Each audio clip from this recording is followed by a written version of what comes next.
So hindi kayo magpapapressure, sir, kahit meron din mga rally and then Sinabi ko na yan din nung simula.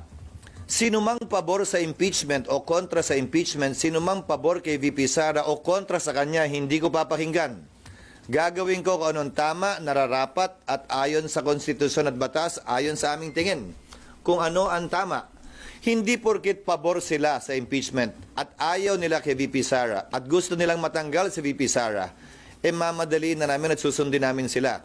Sa kabilang banda, yung mga ayaw naman, hindi rin naman namin papatagalin ang proseso. Susundan namin yung proseso, sino man ang mapaboran, sino man ang matamaan, sino man ang masaktan, sino man ang mabenepisyohan nung proseso yon na ginawa at sinundan kahit ng mga naunang impeachment.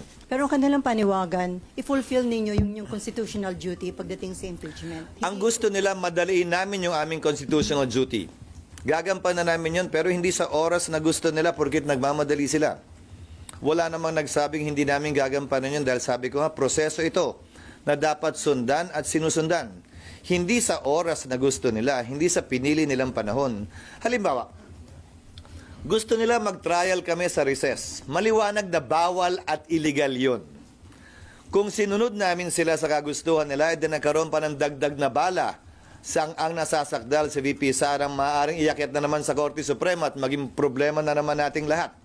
Hindi dahil mapapaboran siya o hindi siya mapapaboran, pero dahil magkakaroon ng constitutional crisis kung saan maaaring pigilan ng Korte ang Senado sa sinimulang trabaho niya.